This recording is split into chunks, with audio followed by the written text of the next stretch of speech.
Nossa primeira fase da conversa já é um tema bem espinhoso. Sim. Indústria farmacêutica na Segunda Guerra Mundial. Então, essa indústria aí é espinhosa ao extremo, né?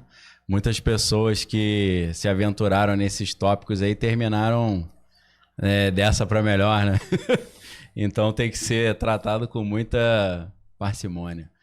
Então, assim, obviamente, a parte da indústria farmacêutica está diretamente relacionada, no caso da Segunda Guerra, à própria guerra, né? A gente, desde a primeira também, né? Teve um caso, só para pontuar aqui, sempre citando filmes, né? Um filme inspirado no livro que é o White Noise, Ruído Branco. Esse filme é muito interessante porque ele foi filmado numa cidade lá de Ohio chamada East Palestine. E é uma cidade do interior dos Estados Unidos e a história do filme é um trem, a cidade, uma ferrovia cruza a cidade, um trem estava passando por ali, tombou, ele estava carregando um material plástico, esse plástico queimou e virou uma fumaça altamente tóxica, né? Que é o fogênio, que curiosamente foi usado como arma química na Primeira Guerra Mundial. Pela Alemanha no começo? Exato. E aí, o que é estranho nessa história, que está no meu livro, A Jogada Final, é que o filme foi lançado na Premiere em agosto de 2022, só que aí, em fevereiro de 2023, passou um trem na mesma cidade onde foi filmado essa película aí, e os moradores foram figurantes do filme, né? É aquela situação que o pessoal vai ao cinema e fala, lá você, lá eu, né?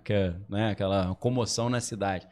Aí passou um trem, tombou e aconteceu a mesma coisa que o filme tinha narrado meses antes. E aí tiveram que evacuar a cidade, igualzinho o filme. Então, nossa, assim, realmente estranho. Acho que a probabilidade matemática disso acontecer é próxima a zero. Zero, né? Uma coisa muito então, estranha. Assim, a indústria química relacionada à guerra sempre está relacionada ao desenvolvimento de novos artifícios bélicos, né? E, curiosamente, traz uma conexão com a Síria também. Porque a gente não pode esquecer que em 2013 quase tivemos uma terceira guerra mundial, quando foi lançado um gás fatal lá na Síria, isso foi imputado ao governo Assad. Depois houve uma polêmica, né? Quem realmente tinha feito, se aquilo ali era real, se as imagens eram fidedignas. Mas na opinião pública internacional, aquilo justificou, na época, o Barack Obama mandar navios e tropas para a Síria, com a intenção de chegar a boots on the ground, né? Que é a invasão por território. Só que naquela hora o Putin falou, se entrar, eu entro também. Aí a Coreia do Norte também falou que ia entrar, a China também, o Irã. Ia gerar a terceira guerra. Aí o Obama falou, não, tudo bem, então deixa assim, né? E é uma guerra que se recrudesceu agora aí, né? Que a gente está acompanhando a queda das cidades, da segunda maior cidade lá após Damasco, né? Então, a situação na Síria está estranha. Então, a gente sempre teve essa questão das armas químicas e a Segunda Guerra, isso não foi tão poderoso como na Primeira, mas eu acho que a parte mais contundente da indústria química na Segunda Guerra Mundial... É na Segunda Guerra ou na Guerra Fria que você perguntou? Na Segunda Guerra Mundial. Ah, tá bom, porque eu achei que eu tinha não. errado aqui o... Mas depois você avança aí pra Guerra Fria. Não, tudo também. bem. Aí, as experiências foram feitas na Alemanha, né? Que ainda são muito... crípticas, né? Difíceis de serem acessadas, apesar de que hoje, eu não vou me lembrar o nome do pesquisador, que é um americano, mas ele fala alemão fluente, ele pesquisa muitos documentos dessa época. Hoje, com a lei de acesso à informação na Alemanha, muita coisa veio à tona, né? Mas ainda há muito sigilo com as pesquisas químicas que foram feitas pelo Mengele e por aí vai, porque a CIA... com o projeto Paperclip, incorporou um pouco desses métodos, né? Então, hoje a gente vê... Existe um assunto que era tido como altamente delirante, especulativo, que é o... me fugiu o nome da substância agora. Que é uma substância que, se você coloca os girinos em exposição, o macho ele não desenvolve, inibe a testosterona, ele acaba se desenvolvendo como fêmea. Não sei, não conheço. Esqueci uma pesquisa de um pesquisador americano. Esse assunto foi pela primeira vez trazido pelo Alex Jones, né? O Alex Jones é muito ligado. Aí todo mundo, que palhaçada e tal. Hoje a pesquisa acadêmica já com revisão de pares, inclusive, né? Com peer review. Então, assim, se você pensa numa estratégia de guerra de você enfraquecer seu oponente, né? Seguindo o Sun Tzu, que dizia que a melhor maneira de você vencer uma guerra é tirar do seu oponente a vontade de lutar, você tornando o seu oponente fraco, sem testosterona, doente, depressivo, malnutrido, né? Se alimentando mal, você tem uma mistura aí sinistra da indústria química com a indústria alimentícia, né?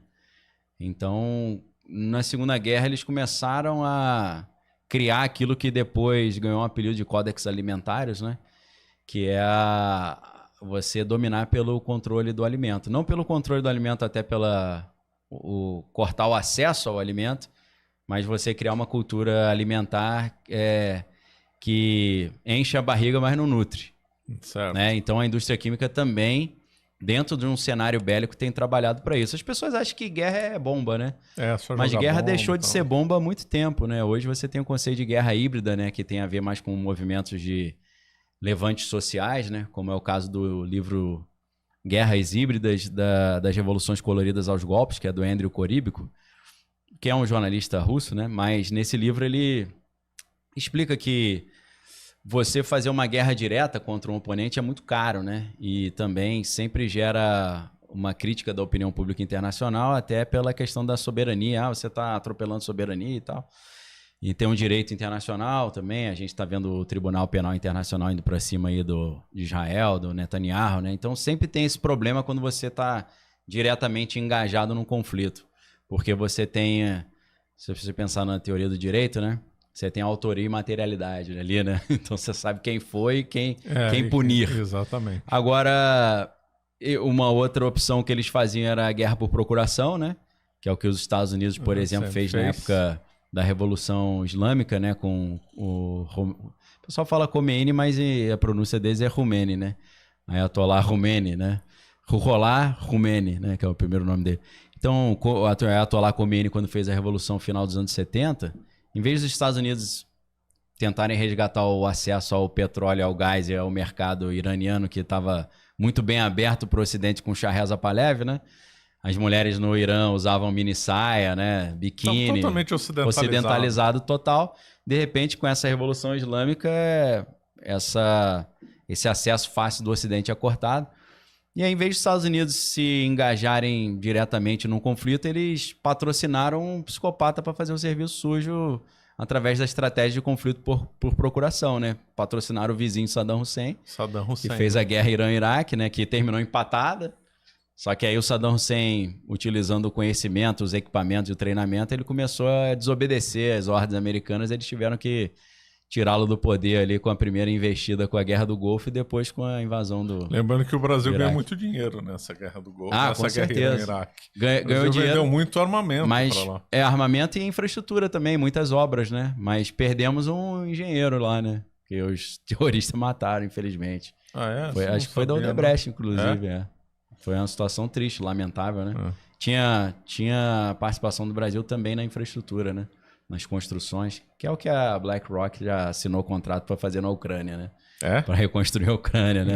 Então. Projetinho maravilhoso, bilionário. Só que para isso tem que vir a paz, né? Parece que tá chegando agora com o Trump, né? Vamos ver, né? Parece que foi feito um acordo. Então, eu tava comentando a guerra tradicional, né? Com tanques e aviões e bombas e metralhadoras. Aí você tem a guerra por procuração, que você contrata alguém para fazer. E depois você tem a guerra híbrida, que é muito melhor, né? Mais barata, porque não tem autoria e materialidade. A guerra híbrida, a primeira etapa é a Revolução Colorida, que aconteceram várias, mundo afora. A famosa foi a revolução lá da Praça Maidan, na Ucrânia, né? Como é que funciona isso? A CIA, através de caminhos obscuros, fomenta, patrocina e incentiva levantes populares contra um determinado governante para derrubá-lo. Então, soa como um movimento espontâneo da própria sociedade. Então, você não tem críticas a ferir a soberania nacional, porque aparentemente é um movimento da própria sociedade contra um líder, né? Agora, quando isso não dá certo, eles partem para o conflito não convencional. Que é Primavera Árabe foi assim também, a Primavera Árabe é um exemplo clássico, né? Toda a Primavera Árabe é uma aparência de o povo se libertando no Egito, na Líbia e tal, mas na verdade é tudo com o dedinho da Síria, né? Quem conhece a história de Benghazi, né, da Clinton, sabe que O dedo americano está ali explicitamente, né? Então, a guerra não é só a bomba, né? O tiro. É também o lawfare, você usar o sistema jurídico para isso. O alimento. É a cultura que desencoraja, o vigor que desencoraja a violência. A violência legalizada, né, do Estado, né? Porque a polícia e o exército têm direito à violência. Então, o que você vê, por exemplo, nos Estados Unidos o TikTok é só dancinha, na China é só a Olimpíada de Matemática e musculação, né? Então, a guerra envolve a química, o alimento, a cultura, a música, né? O cinema, até a moda. Tecnologia. Né? Então, assim, a participação da indústria química na Segunda Guerra Mundial começa com armas químicas e depois vai evoluindo para a fusão entre a indústria alimentícia e a indústria química, criando uma cultura alimentar fast food que não é saudável, que depois, não sei como, né? Isso consegue ficar impregnado na cultura americana, mas acabou sendo impregnado, né? Muita propaganda, né? Eu odeio fast food. Né? Muita propaganda e as pessoas vão atrás de McDonald's, similares. Não e você vê os Estados Unidos naquela crise de obesidade, né? Terrível, né? Terrível. Diabetes, né? Você acaba de assistir um corte do Caravelas Podcast. Na tela está aparecendo o episódio completo e outro corte. Muito obrigado pela atenção.